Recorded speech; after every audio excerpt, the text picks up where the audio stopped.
The crisp mountain air of Alberta, Canada, was meant to provide a serene backdrop for the G7 summit, a gathering that, in theory, should have fostered unity and collaboration among the world's most powerful democracies.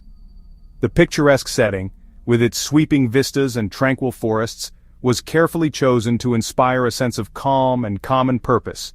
Yet beneath the surface, tensions simmered, threatening to overshadow the summit's lofty ambitions. Instead of harmony, the summit quickly became a stage for discord, as deep divisions over international trade and security came to the fore. The leaders, each representing nations with competing interests, found themselves locked in heated debates that exposed the fragility of their alliances. The summit brought together Canadian Prime Minister Mark Carney, German Chancellor Friedrich Merz, French President Emmanuel Macron, and U.S. President Donald Trump, each bracing for confrontation. Their body language in the official photo said it all: forced smiles, stiff postures, and eyes that betrayed unease about what lay ahead. Tensions were high from the outset, with Trump's brief, dismissive attendance underscoring his administration's disregard for multilateral cooperation. His reluctance to engage in meaningful dialogue was palpable, and his presence seemed more like a formality than a genuine effort to find common ground. He departed early, refusing to sign a joint statement on Middle East de-escalation, leaving allies frustrated and the summit's agenda in disarray. The empty chair he left behind became a powerful symbol of America's unpredictable stance and the growing uncertainty within the alliance. With the U.S. absent, the remaining leaders struggled to resolve trade frictions and address urgent global crises. Their negotiations, now lacking the weight of American participation, were fraught with difficulty, casting a shadow over all other discussions and making progress nearly impossible. The summit ended with no breakthroughs, exposing deep divisions and signaling a fractured Western alliance. The sense of disappointment was palpable, as leaders left Alberta with more questions than answers about the future of global cooperation. For many, Alberta 2025 will be remembered not for unity, but for the stark reminder that the post-war global order is under threat, with an unpredictable America at its center.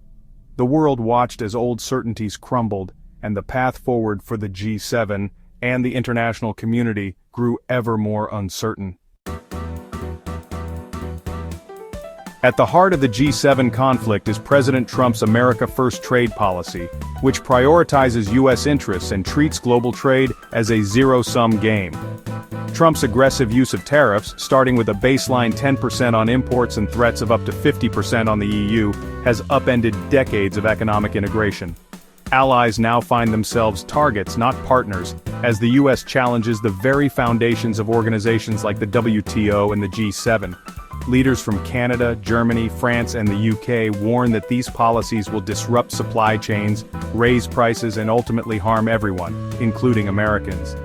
The America First doctrine, they argue, is isolating the U.S. and eroding the trust that has underpinned Western prosperity for generations. Steel and aluminum have become flashpoints in the escalating trade conflict between the United States and its closest allies. Once symbols of industrial cooperation and shared prosperity, these metals are now at the heart of a growing dispute that threatens to reshape global commerce.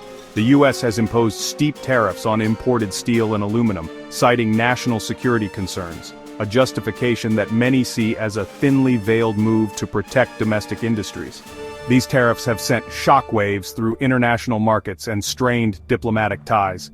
In response, the European Union and Canada have firmly rejected Washington's rationale. They are preparing a suite of retaliatory tariffs, targeting iconic American exports like bourbon, motorcycles, and jeans, products chosen for their symbolic value and economic impact. German Chancellor Merz and other EU leaders have made it clear they will not yield to U.S. pressure. Their unified stance signals a willingness to escalate the conflict, even if it means entering a full-blown trade war that could have far-reaching consequences. Canada, as the largest foreign supplier of steel and aluminum to the U.S., finds itself in a particularly vulnerable position. The country faces direct economic threats to its vital industries and has managed to secure only a temporary truce, leaving its future uncertain. Behind closed doors, government officials and diplomats on all sides express deep pessimism about the prospects for a lasting resolution. The atmosphere is tense, with negotiations often stalling and trust eroding. This standoff is about more than just economics, it's a fundamental clash of worldviews. On one side stands U.S. protectionism, prioritizing national interests. On the other, allied nations defending the principles of open trade and multilateral cooperation. The uncertainty is already taking a toll. Businesses on both sides of the Atlantic are delaying investments, supply chains are being disrupted, and workers are left wondering what the future holds as the rift deepens. The trade war has expanded to electric vehicles, with Trump criticizing EU subsidies for giving European carmakers an unfair edge. European leaders counter that the U.S. Inflation Reduction Act does the same for American EVs, making Trump's complaints ring hollow. This has sparked a subsidy race, distorting markets and escalating tensions as both sides pour billions into their domestic industries. The EV dispute is about more than cars. It's a battle for technological leadership and a green future. The threat of new U.S. tariffs on European cars looms, with the EU ready to retaliate, risking further escalation. The shared goal of a greener future has become another source of conflict. The EV showdown highlights how America First is colliding with allied ambitions, turning cooperation into confrontation. Canada has refused to be cowed by U.S. tariffs, with Prime Minister Carney vowing swift, dollar-for-dollar retaliation. Ottawa's strategy targets politically sensitive American products, aiming to create pressure within the U.S. to reconsider its approach. The G7 yielded only a temporary pause, with deep skepticism in Canada about any real breakthrough. The core dispute, America First versus a rules-based system, remains unresolved. For Canada, this is about defending sovereignty and equal partnership, not just protecting industries. The government's calculated risk stand firm now, or risk future vulnerability to U.S. unilateralism. The EU has responded to U.S. tariff threats with unprecedented unity, vowing coordinated countermeasures against any new American duties. Their retaliation targets politically sensitive U.S. exports, bourbon, motorcycles, and farm goods, to maximize domestic pressure on Washington. The EU insists disputes should be settled through negotiation, not unilateral action, highlighting a stark philosophical divide. This crisis has forged a rare sense of common purpose among EU members, strengthening their resolve. Europe is prepared for a trade war, confident in its collective economic weight. The message: Europe will defend its industries and the rules-based order. The continent braces for escalation, determined not to be bullied by Washington. Amid rising tensions at the G7 summit, the United States and the United Kingdom made headlines by announcing a partial trade agreement. This deal, reached after months of negotiation and diplomatic back and forth, lowers U.S. tariffs on British cars, a significant move for the UK's automotive sector, which has long sought better access to the American market. The agreement also exempts UK aerospace products from certain US tariffs, providing much-needed relief to British manufacturers. This is especially important for iconic car brands and the high-tech aerospace industry, both of which are pillars of the UK economy and major employers across the country. Aerospace giants like Rolls-Royce stand to benefit, and for Prime Minister Keir Starmer, the deal is being hailed as a diplomatic win. It signals that the UK can still secure favorable terms with major partners post-Brexit. However, the agreement's limitations are hard to ignore. US tariffs on British steel and aluminum remain firmly in place, leaving the UK steel industry frustrated and disappointed. For many workers and business owners, the partial deal falls short of the comprehensive relief they had hoped for. The selective nature of President Trump's concessions reveals a clear strategy: offer targeted relief where it serves U.S. interests, while maintaining leverage elsewhere. The agreement is more of a temporary truce than a lasting peace. America First remains the guiding principle. This deal highlights the transactional approach of the Trump administration, where every concession is carefully calculated. Sector-specific relief is granted in exchange for goodwill, but broader protectionism persists.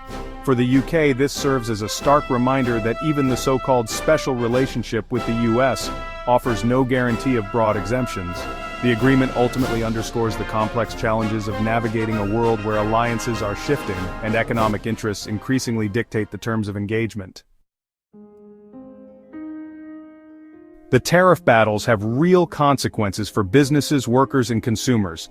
Uncertainty makes it nearly impossible for companies to plan, invest, or hire, chilling economic growth.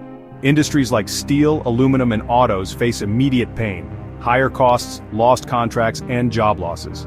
American companies reliant on imports see costs rise, while retaliatory tariffs hit U.S. exports, hurting farmers and manufacturers.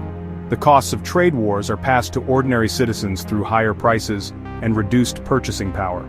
Protectionist policies meant to save jobs often lead to net losses and economic decline. The fallout is widespread, affecting households and businesses on both sides of the Atlantic. As the G7 dust settles, global trade relations are more uncertain than ever. With the U.S. holding firm to America first and deadlines looming, the risk of a multi-front trade war is real. The next weeks are critical. Failure to resolve disputes could trigger damaging cycles of retaliation. The Trump administration's skepticism toward multilateral institutions weakens the global trading system. Other nations may follow suit, leading to a fragmented protectionist world. Instability will persist. Businesses face unpredictable supply chains, consumers higher prices, and cooperation remains strained. The coming months will reveal if the U.S. and its allies can step back from the brink and repair their relationships. If not, America first may become America alone, with lasting consequences for global stability and prosperity.